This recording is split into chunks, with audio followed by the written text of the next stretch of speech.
உலகத்தையே அதிர்ச்சி அடைய வச்ச தொடர் கொலையாளர்களை பத்தி தான் இன்னைக்கு நம்ம பார்க்க போறோம். இது போல அருவருப்பான கொலையெல்லாம் பண்ணணும்னு ஆசையா இருக்கா? இப்ப நீ ஒரு பைத்தியக்காரன். எல்லோரும் தயாராக இருக்கிறீர்களா? முதல்ல இவனை பத்தி பேசலாமா? இவனை பத்தி இல்ல இவனை பத்தி அது பேசலாமா? நீங்க கன்ஃபியூஸ் ஆனா காயின் போட்டு பாப்பீங்கல்ல. ஏண்டா நான் கன்ஃபியூஸ் ஆனா அவனுக்கு எப்படா தெரியும்? உங்களை அந்த அளவுக்கு புரிஞ்சு வச்சிருக்கோம் முதலாளி. தொடர்ச்சியா ஒரு 5 பெண்களோட உடல் கிடைக்குது. இந்த கொலைகள் எல்லாம் பண்ண இவனை ஜாக் த ரிப்பர் அப்படின்னு செல்லமா கூப்பிடுவாங்க. இப்படி ஒரு பேரை ஃபேமஸ் பண்ணி விட்டதே நம்ம மீடியா தான். ஜாக் த ரிப்பர் இந்த கொலையெல்லாம் மட்டும் பண்ணது இல்லாம நான் தான் இந்த கொலைகளை பண்ணேன் அப்படின்னு சொல்லிட்டு ஒரு லெட்டர் எழுதி அதை மீடியாவுக்கே அனுப்பியிருக்கான். சாரி, எனக்கு தெரியாது. அப்புறம் என்னப்பா, போஸ்ட்ல இருக்க ஃப்ரம் அட்ரஸ் வச்சு அவனை பிடிச்சிட வேண்டியதானே? தெரியுது, நீ மூடு.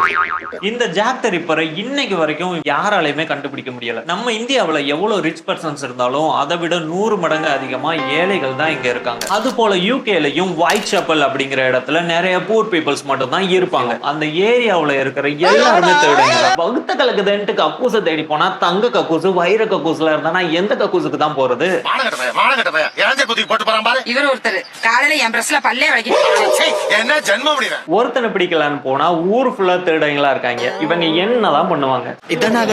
இவங்க விசாரிக்கும் போதெல்லாம் அவனை பத்தி எந்த ஒரு டீடைல்ஸும் கிடைக்கல. கடைசியில அவனே லெட்டர் போட்டு நான் தாண்டா கொலை பண்ணேன் அப்படின்னு ஒத்துக்கிட்ட பிறகு ஒரே ஆள் தான் 5 கொலையும் பண்ணியிருக்கான்னு தெரிய வந்துருக்கு. இப்படிலாம் பண்ணன்னு வச்சுக்கடா நாசமா போயிருவேன். Marianne Nichols, Annie Chapman, Elizabeth Stride, Catherine Eddowes, and Mary Jane Kelly. இந்த இறந்து போன 5 பேருக்கும் டிஃப்ரெண்டான ஒரு பேர் சொல்லி கூப்பிடுறாங்க, கேனோனிக்கல் 5. இந்த பாக்ஸை நான் சோப்பு டப்பா அப்படின்னு சொன்னேன்னா இதை எல்லாருமே சோப்பு டப்பான்னு நம்புறதுதான் கேனோனிக்கல் அப்படின்னு சொல்லுவாங்க. நீ என்னடா சொல்றது? எங்களுக்கு தெரியும். நீ நம்ம அடுத்த operation The next case, dead பண்டி. 1970களில் அமெரிக்காவையே ஒழுங்கின கேஸ் தான் இந்த டெட் பண்டி. அவனை பாக்குறதுக்கு ஒரு சாதாரண மனுஷன் போலதான் இருப்பான்.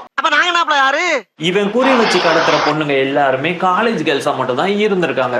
அவன் எல்லா இடத்துக்கு போறப்பையும் கையில ஒரு பிளாஸ்டர் போட்டுக்கிட்டு மம்மி டாடி தனியா இருக்க பெண்கள் கிட்ட போயிட்டு ஹெல்ப் கேட்கற மாதிரி அட்டாக் பண்ணுவான். மார்க்கெட்டிங் ஜாப் எதுவும் பண்றானா என்னமோ மாசம் மாசம் வேற ஸ்டேட்ல போயிட்டு கொலை பண்ணியிருக்கான். ஒரு வழியா டெட் பண்டிய 1988ல அரெஸ்டும் பண்ணிடுறாங்க. அவனுக்கு 1989ல தூக்கு தண்டனையை கொடுத்திருக்காங்க அமெரிக்கன் அரசு. The Jeffrey Dahmer. இந்த உலகத்தையே அதிர்ச்சி அடைய வச்சதுன்னு சொல்றாங்கல்ல, அப்படிப்பட்ட கேஸ் தான் இந்த ஜெஃப்ரி டாக்மர். நீ எல்லாம் பிறந்ததே ஒரு சாபக்கேடு. கொலை பண்ற எல்லாருமே என்னைய விட வீக்கா இருக்கிற ஒருத்தன் மேலதான் டார்கெட் பண்ணுவாங்க. இந்த சிறுவன் 1978ல இருந்து 1991 வரைக்கும் 18 வயசு பசங்களை மட்டுமே டார்கெட்டா பண்ணியிருக்கான். ஒரு பையன் தனிமையில இருக்கானா அவன் ரொம்ப டிப்ரெஷன்ல இருப்பான், இல்லனா ரொம்ப கெட்ட பழக்கத்துக்கு அடிமையாயிருவான். இந்த பையன் தனிமையில மட்டுமே சின்ன வயசுல இருந்து வளர்ந்திருக்கான். சிறுவன் டாக்மர் இருந்த இடம் மில்வாய்கே அப்படின்னு ஒரு ஊரு. வாய் கொளருதா இல்லையா? தண்ணி குடுக்கலாமா இல்லையா? இந்த ஏரியாவிலதான் நிறைய மர்மமான கொலை எல்லாம் நடந்திருக்கு. நீங்க ஒரு ஹீரோவா இருந்தா உங்களை சுத்தி தான் எல்லா பிரச்சனையும் நடக்கிற மாதிரி ஒரு மூவில காட்டுவாங்க.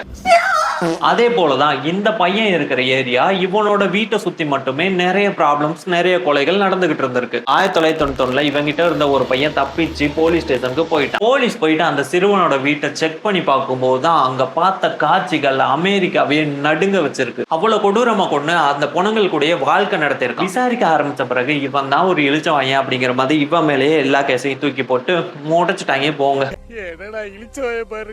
நெக்ஸ்ட் ஒரு நல்ல வீடியோல சந்திப்போம்.